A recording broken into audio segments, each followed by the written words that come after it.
Et l'année 2021 commence avec Joey Badass qui a décidé d'aller de son truc puisque maintenant la nouvelle mode pour avoir du buzz c'est ok je m'en vais biffer Kendrick Lamar. Ça, quand tu commences à devenir le numéro un dans la tête des gens, tout le monde décide de vouloir arracher ta tête, ce qui est normal et ce qui est espéré parce que c'est, comment dire un peu, c'est la loi du hip-hop. Hein. Le hip-hop, comme on dit, ce n'est pas, ce n'est pas,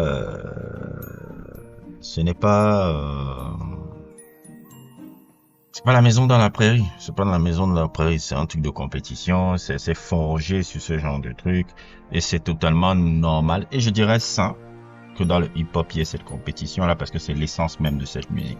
On n'est pas là en train d'écouter la musique jazz ou la musique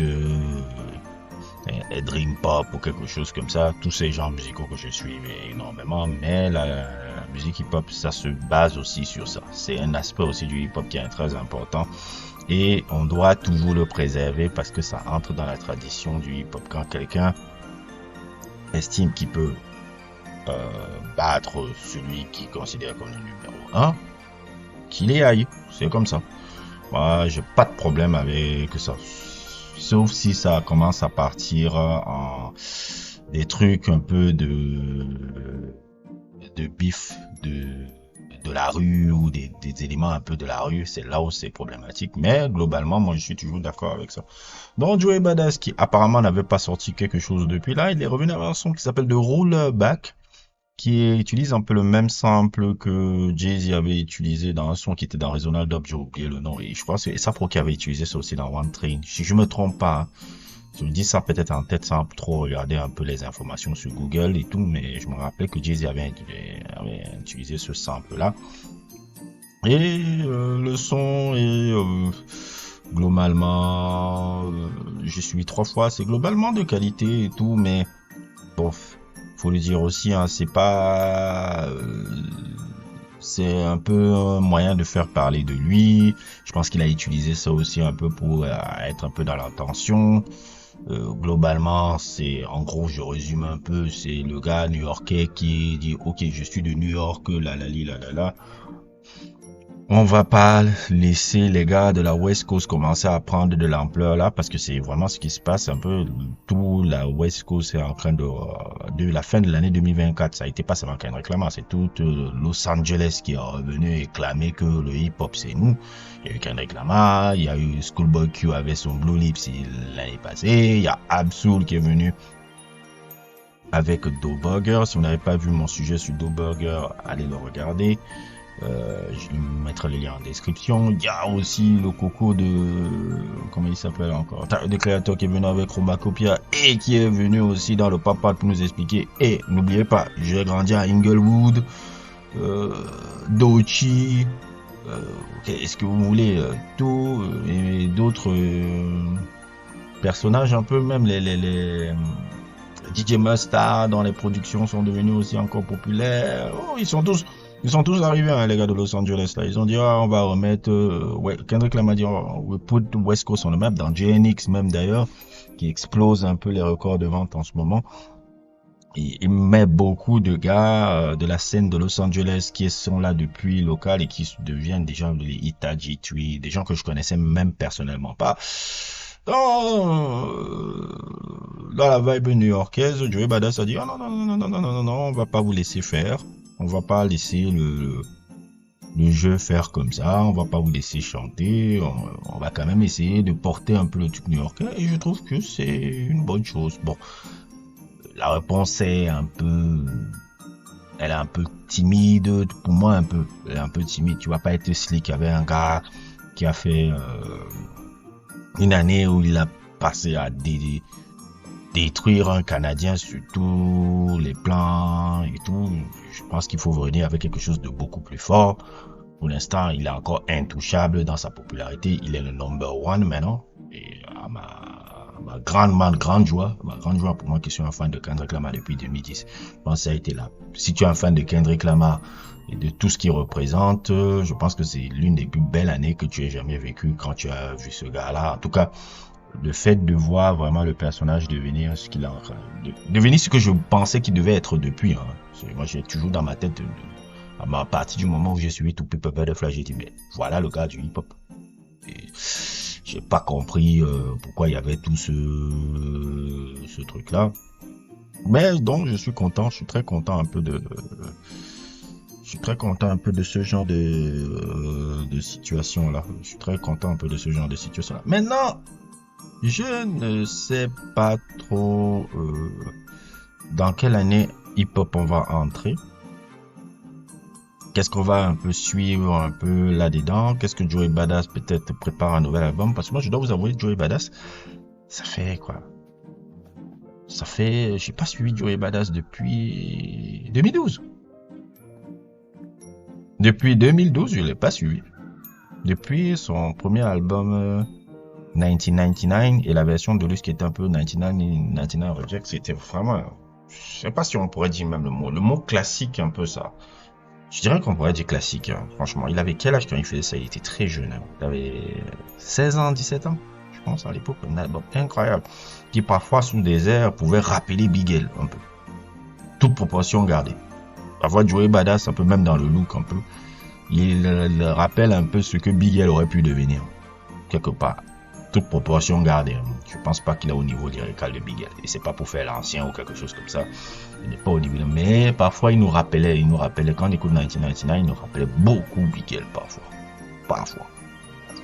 Et c'est un album que j'avais énormément apprécié. Ça fait longtemps que je l'ai pas suivi. Après le reste de ses projets, j'ai pas trop continué, mais je suis content après qu'il avait transitionné un peu en tant qu'acteur, si je me trompe pas, dans ma série. Je crois que j'avais fait un sujet sur ça, Mr. Robot. J'essaierai de vous faire un sujet aussi. Je me remarqué que je n'ai pas fait un sujet sur Mr. Robot et tout. J'ai un sujet qui traîne là depuis des années sur Mr. Robot que j'avais fait avec un ami dans notre ancienne page là, commune qu'on avait là.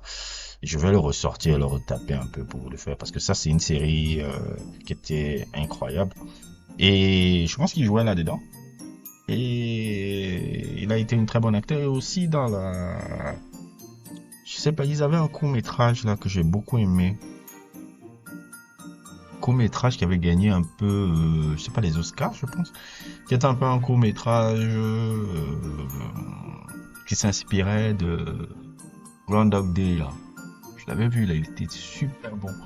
Un court-métrage qui s'inspirait de Groundhog Day et qui parlait de la vie d'un homme noir qui se réveille et vit toujours un meurtre, une violence policière chaque jour et il n'arrive pas à s'en sortir de cette journée. C'était très inspiré de Un jour sans fin un peu là. C'était très intéressant et très donc c'est quelqu'un qui a une belle carrière d'acteur, belle carrière de rappeur, très belle legacy aussi. Quelqu'un qui normalement j'ai toujours plus ou moins apprécié ce qui sort, ce que j'ai entendu de lui. Mais il en faut plus. Maintenant, il en faut plus encore pour bouger Kendrick Lamar. Ce n'est que je pense pas que c'est intelligent d'attaquer Kendrick Lamar quand il est au firmament de son succès. Ce n'est pas logique. Je dis pas judicieux, mais je ne pense pas que ça peut se faire quelque chose. Il n'a pas attaqué dès qu'il est sorti de prison. Il a attendu d'être en position de force. Position où il est le truc. Fini maintenant balancer idem up. Il n'a pas fait idem up directement. Sinon, c'est tempête dans un verre d'eau en fait. Ça c'est une stratégie même que tu apprends même dans l'art de la guerre de Sun Tzu. Tu n'attaques pas un ennemi quand tu n'es pas en position de force. Tu attaques toujours. Tu le surprends au moment où il s'attend pas et surtout quand il est en position de faiblesse. C'est un peu ça. Donc globalement, c'était un peu le bavardage que je voulais faire encore. J'ai oublié même de dire bonne année. Bonne année à tous les gens qui m'ont souhaité bonne année. Hier, j'ai vu un peu j'ai balancé mon sujet. Hier, là, j'ai vu des bonnes années un peu. Bonne année à tous mes abonnés. Franchement, je vous remercie. Vous êtes les gens qui faites vivre cette chaîne. Je parle de Zola, je parle de Sylvester. nos maîtres, je parle de Junior Bachchi, je parle de tous les Aurélien Mbappé, tous ces gens-là que je regarde toujours qui font des commentaires. Ben, vraiment, merci à vous. C'est grâce à vous que cette chaîne est tout. Je suis content de voir que ça vous plaise. J'ai beaucoup de choses encore à améliorer. J'essaie un peu d'améliorer. Je sais pas si vous avez remarqué, j'essaie un peu d'améliorer un peu ma qualité de montage, un peu. Que ça soit moins archaïque et beaucoup plus plaisant un peu. Je sais, je fais vraiment un travail un peu sur ça pour améliorer ma qualité de montage un peu pour que ça soit moins rebarbatif. Ben, merci à vous, franchement. Merci à vous. J'espère, comme je dis, hein, la bonne année, c'est la santé, hein. La santé, le reste là, tout ce que les gens cherchent là, argent, succès, tout ça, sans la santé, ça ne sert à rien. D'abord la santé et après tout le reste va venir. Et surtout, malgré qu'on ait des êtres humains faillibles avec nos faiblesses et nos défauts, essayez d'être un être humain décent. Je pense que c'est ça. À un moment donné, c'est beaucoup plus ça qui compte. Essayez d'être un être humain décent envers l'autre. C'est ça qui est important. Beaucoup plus que tous les accomplissements, c'est bien, hein. Je ne dis pas que les accomplissements, il faut dénigrer ça. Les accomplissements, c'est bien d'accomplir les choses, c'est bien d'être truc. Mais ne nous focalisons pas seulement sur ça, focalisons-nous aussi à devenir des êtres humains des êtres humains décents et des êtres humains qui traitent bien l'autre. Des êtres humains qui traitent bien l'autre, des êtres humains qui sont dignes au-delà des accomplissements qu'on a. Parce que, comme disait, c'est lui de Funès qui disait ça, je m'en fous que vous ayez de l'argent ou des accomplissements. Si vous êtes un mauvais homme, vous n'êtes rien. Je crois qu'il aimait beaucoup dire ça. Et je ne sais pas si c'est de lui, mais c'est un truc que je trouve qui est très bien. Je paraphrase un peu, hein. Je trouve que c'est quelque chose qui est bien. Je pense que c'est comme ça qu'on doit être pour l'année 2025, en tout cas. Et les autres années et tout, c'est essayer d'être un homme bien. Et je m'inclus là-dedans, hein. C'est quelque chose que j'essaye de faire aussi dans mon quotidien. Vraiment traiter les gens de toute race, de tout statut social, de tout, traiter les gens bien. Parce qu'à la fin de la journée, c'est ça qu'on retient. C'est ça qu'on retient. Derrière tes accomplissements, derrière tes trucs, c'est ça qu'on retient. Vous voyez, Weinstein, vous voyez, comment il s'appelle encore?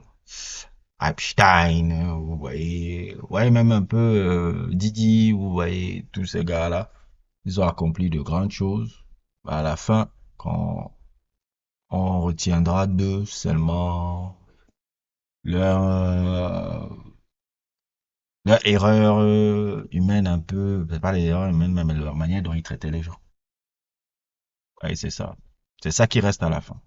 C'est ça qui reste à la fin. Donc, si dans vos tentatives d'accomplissement, vous traitez mal les gens, vos trucs, les gens, vous essayez toujours de les écraser et tout, qu'importe. À la fin, on va se rappeler de ça de vous. On oubliera tous les accomplissements que vous avez faits. Parce qu'à la fin de la journée, les gens retiennent comment vous les avez traités.